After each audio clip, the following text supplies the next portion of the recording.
Will Bitcoin hit a top this cycle and then crash? Is that something you need to worry about? How will you know if or when that might happen? Let's talk about it.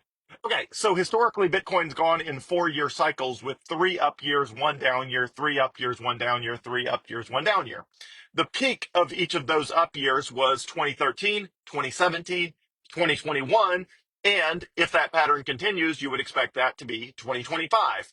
Now, the reason for those waves is natural technological adoption, which happens to sync up in this case with what's called the Bitcoin halving, which happens the year of the presidential elections. So every 4 years, the amount of new Bitcoin that is released onto the market as it gets closer and closer to 21 million, with 21 million being the hard cap, drops in half. So right now there's about 20 million Bitcoin in circulation, and the remaining 5%, which is the remaining one of the 21 million Bitcoin, will be released into circulation, which is mined. It will be mined by the Bitcoin miners between now and the year 2140, which is 115 years from now, 115. So the last 5% very, very, very, very slowly is released into the marketplace over the next 115 years as a reward to Bitcoin miners. After that, the Bitcoin miners transition entirely to fees from the Bitcoin network. Right now, it's a mix of the two. Well, every 4 years, the amount of new Bitcoin released into the market every 10 minutes drops in half. And usually the year after that Bitcoin halving, you see a significant bull run, meaning an optimistic run that's caused by the decrease in the supply of Bitcoin, which finally is felt by the market. It's usually a time delay there. So usually it kicks in, 6 to 9 months after the halving, you start getting a bull run, and then it runs significantly through typically the end of October or early November of the year after the halving, which would be 2025, which is this year. Now, people have been, some people think that 4-year cycle is going to continue. Others think the 4-year cycle is over because now there is enough adoption that Bitcoin's just not going to do 4-year cycles. Now, does that mean there's a bad time to invest in Bitcoin? Well, obviously, the closer to the peak of the price of Bitcoin, the longer you have to wait to be in profit on your investment. So if you were investing essentially, for example, at any time in the end of 2022 or 2023, you only had to wait for a few months to be in profit on your investment. And the likelihood that Bitcoin ever goes back to those prices is essentially zero. But the closer in those 3 up years, the farther toward the end of those 3 up years, the closer you get to a potential correction. So if you think of those 3 up years like a baseball game, and a baseball game has 9 innings, 3 innings per year, then we're sort of in the, seventh, let's call it seventh or eighth inning out of nine. Okay, because we're in the third year, which is 2025, and we're, halfway through it. But the big difference here, give me 1 second. The big difference is we have much more adoption than we used to in the marketplace. And at some point, the halvings are small enough and the adoption is large enough that we're just not going to do 4-year cycles anymore. Now, will we have a 4-year cycle this time, or are 4-year cycles officially done? I would say 50-50 chance of the two. So what do we do not knowing if it's a 50-50 chance we'll have a big correction or not? Well, the number one thing you can do is subscribe to James Check's newsletter, Check on Chain, which I post periodically. He specializes in doing the analytics of human behavior that detect if you're close to a market top. So how does one know if you're close to a market top? Well, there's a couple things you can look forward to. 1 second. Okay. So first of all, what always historically has preceded a major correction in the price of Bitcoin has been a huge run up in the price of Bitcoin. And the reason Bitcoin goes through a correction is because it went on a huge run. So market corrections are not inevitable in any asset. Market corrections happen in an asset because the price of the asset gets ahead of the market adoption of the asset. So the price starts to rise People start seeing it start to rise. People start speculating on that rise, and then the price rises faster than market adoption can keep up. And if that happens, then the price of the asset has to fall back to a sustainable level that reflects underlying market adoption. So, for example, in the first big run up in 2011, which was even before the 4 year cycle happened, the price ran very quickly up to $32 and then crashed to $2. It only crashed to $2 because the run up to $32 had been insane. It went from like 5 cents to $32 very, very, very quickly. And the market just wasn't ready for that. There was not enough people back in 2011 who understand Bitcoin, had studied Bitcoin, understood what the asset was, understood what they held. So as the price started to rise from 5 cents to $32, it went on this wild tear of speculation that adoption worldwide was right around the corner. And when it became clear that wasn't going to happen, it could not sustain $32 and it dropped to $2. Now, notice $2 is still way higher than 5 cents. So if you invested at the front of that, then you went through this $32 and then it dropped to $2. That's only a big drop if you're looking at the very peak of the top from $32. It's a huge rise from 5 cents. So then the same thing happened over the course of a couple of years until 2013 when the price ran to, I believe it was, let me get my numbers here. Uh, $32 went to $2. Oh, then it ran up to $1,200 and dropped to $92. And again, the only reason it dropped to $92, now, mind you, $92 is 46 times as high as $2. So it ran to $32, crashed to $2, ran to $1,200, crashed to $92. Again, the only reason it had to price correct down to 92 was because the market adoption was really marching from $2 up to $92, but the speculation on top of that market adoption drove the price up to $1,200, and then it had to crash back down to the fundamental level of market adoption, which was down at $92. And then the same thing happened. The price ran up to $19,000, came back down to $3,200. And again, that's from $92 at the bottom to $3,200 at the bottom. Then the price went up to $69,000 in 2021, came back to $15,500. Now here we are at $118,000. So again, the only reason these major price corrections happen is because they are preceded by a huge price run. Now, since 2022, Bitcoin has gone on a big run, but it's been slow and steady, relatively. I should say it's been, run up, grind sideways for a long time to sort of digest that. Then run up, grind sideways, run up, grind sideways. So the price rise from 15,500 to 118,000 or whatever it is now, 118, that price rise has been more gradual. And typically, the more gradual it is, the more sustainable it is.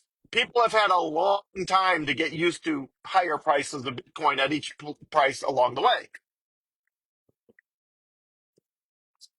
So if somebody told me we had run from $18,000 to $118,000 in 6 months, I would say, get ready for a crash. Like you can't, the marketplace cannot adopt any technology that fast where it suddenly 5Xs in 6 months.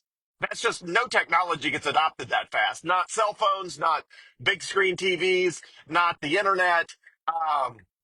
Nothing gets adopted where it's like 5 times as many people adopt it once the numbers get large in like 6 months. It just doesn't happen. But that has happened pretty steadily over 2023, 2024, and half of 2025. And each of those price rises has had a lot of time to adjust, which James Check calls chop solidation, which is a combination of chopping sideways and consolidating. So James Check calls that chop solidation, consolidating sideways, chop solidation. So what James Check is always looking for, which is why I read his newsletter, it comes out 2 or 3 times a week, why I always read it as soon as it hits my inbox. What he's looking for is, okay, how fast has the price risen? Is it getting ahead of what is sustainable? How much Bitcoin is transacting that represent people wanting to buy and sell at that price? So, for example, let's assume something dumb like eggs. Let's assume eggs sell for $1 per egg. And they go for $1 per egg, and it's been that way for 10 years. And then somebody really wants an egg at 3 o'clock in the morning. And so they meet somebody at the marketplace at 3 a.m. and pay $10 for an egg. Now, you might think as soon as the marketplace opens the next day that the price of eggs is now $10 per egg instead of $1 per egg because someone just paid at 3 a.m. that morning $10 for an egg. And the truth is, no, that was a desperate situation. The price might be higher than $1, but it's not $10. So the same thing in Bitcoin. The fact that the price is 118,000, the question is, yeah, but how much Bitcoin has really transacted at $118,000? Do we have a good sense that there are a lot of people willing to buy Bitcoin at $118,000? Or did we run up to $118,000 so quick that there's hardly anybody transacting? And if you look at the price rises in 2013, 2017, and 2021, most of those price rises were so quick that there just wasn't that many people transacting. There was not a lot to validate that the price belonged way up at those levels because there just wasn't that many people transacting because it was just running up so fast that there wasn't time for people to transact. So James Check looks for things like that. Like, how many people are transacting at this level? How many people have actually paid $118,000 for a Bitcoin? Or is there just a few people paying $118,000 for a Bitcoin, and most people are sitting on their Bitcoin, glad it's at 118, but not selling? So he also looks at how willing are uh, sellers that people have been in profit a long time. So you can tell on the Bitcoin blockchain the last time every Bitcoin moved. You don't know who moved it, but you can tell when it moved. And so he's looking at things like how much people are in profit. So, for example, I know he's got a bunch of, one or two standard deviations, and I'm not going to go figure out the math on that. But let's use round numbers. Let's assume for sake of argument that the average person has a hard time holding on to something once their investment has increased by a value of 10. It's a fair assumption. So he looks at things like, okay, how much higher is the price than the average Bitcoin has transacted on the Bitcoin blockchain? Meaning, how in profit are the people holding Bitcoin right now? Because the more and more in profit those people are, the more likely they are to upgrade their lifestyle, to go on a nice vacation, buy a new car, you know, do an add on to their house, whatever it is they want to do, that might involve spending some Bitcoin. Because if you have a ton of Bitcoin held by people that are seriously in profit, and then the price goes on a huge run, what typically happens is people are like, wow, they start feeling really rich. And they start feeling really rich, and wealthy people spend more money. And so they start spending their Bitcoin. And at some point, they start spending more Bitcoin than the market can absorb by new Bitcoin adopters. And then you see the price correction. And then as the price corrects, people who have borrowed money to buy Bitcoin get wrecked. They get wiped out, so then they have to dump their Bitcoin. So then the price starts dropping more. Speculators who thought they wanted to own it when it was going up decide they have no idea what they own and they want to sell it on the way down because they're scared of it because they don't know what it is. Anyway, you just get that, and then it goes through a price correction. So, are we going to have a price correction? If we do, most people like me would anticipate that a big, significant price rise would happen before that happens. Now, could we price correct 20 or 30% off the 2020 the $123,000 high that we had last week or the week before, sometime in the last like week or two? It went up to 123. Yeah, we could absolutely price correct. 20 or 30% off that level. I don't think we're going to correct 50% or more off that level just because we haven't had a huge uptick, that happened very rapidly yet, unless you want to consider the most recent price rise. But again, the most recent price rise was mostly like, 105 up to 118. And that's just not a huge price rise that you're going to get a massive price correction as a result of that from. So nobody knows. The short take is nobody knows when we're going to get a price correction. If we do, the magnitude of the price correction is heavily a function of how big the price rises were before that happened and how long of consolidation happened to enable the market to digest that new higher price with new market adoption because only 5% of the world owns Bitcoin today. 95% of the world doesn't own Bitcoin today. So that's a ton of people that still need to adopt Bitcoin. But it takes people a long time to understand Bitcoin. I mean, humans just have a hard time understanding completely paradigm shifting new things like Bitcoin. They just do. It's just takes people time to understand and adopt. So 50% chance we get a big price correction, but I don't think, again, if we get price corrections off of today's prices, I don't think they're more than 20 or 30%. If we get a big price run, let's call it from 118,000 up to 180,000, let's say we do that. Let's say the 4 year cycle is alive and well. It's only a matter of time, and it's going to peak in late October or early November, like it did in 2017 and 2021. What does that look like? It probably looks like the price running at some point, July, August, September, October, somewhere in there, the price gets a huge uplift from 118 and runs up very quickly to 180,000. If that happens, if we get a price run from 118 to 180,000, that happens in a matter of 6 or 8 weeks, yeah, we're probably going to get a price correction. Now, the reason I don't buy and sell Bitcoin anticipating things like that is we don't know. Is the run up going to be to 160, 165, 175, 180, 190, 210, 220? Nobody knows. Most people think if we get a very aggressive price rise, I don't know anybody predicting before the end of October it's going to go above 240, which would be double the current price of 118. I don't know anybody that thinks it's going to run quicker, just because, again, I mean, we're a $2.5 trillion asset. So you got to have a $2.5 trillion asset turning into a $5 trillion asset in a matter of months. That's just very, I mean, it's very difficult for things that are already as big as Bitcoin at 2.5 trillion in total size. It's very difficult for people, things like that, to suddenly boom, you know, double in size just like in a matter of months. It's just, again, it's hard. That requires so much money dumping into Bitcoin to drive the price higher by new adoption that you just typically don't get that. But if that happens, if we ran to 240 and somebody said, what happens next? I would say, get ready for a 50% price correction. We're probably coming back to 120 very temporarily. Now you might think, well, I'll just wait and buy it after the price correction. The problem is, if we run up to 240, where are we going to correct to? You don't know. Is it going to be 120? What if it's 130 and you're waiting for 120? You totally miss out. What if it's 140 and you're waiting for 130? You totally miss out. Nobody knows. See, nobody knows where the peaks are, and nobody knows where the valleys are, which means the only thing you can really do is just buy Bitcoin and sit on it for as long as conceivably possible, which is what I always recommend to people. Just buy Bitcoin, sit on it for as long as conceivably possible. That's the only thing that has ever consistently worked, because you don't know what high is, you don't know what low is. So, are we going to get a price correction 50-50? How will we know? If there's a huge price rise, the higher the price goes very quickly, the higher the likelihood of a significant price correction, because the adoption in the marketplace just can't sustain that aggressive of a very quick price rise. That's just the way things work. So are we going to get a big price rise? I think we're going to get additional price increases between now and the end of the year.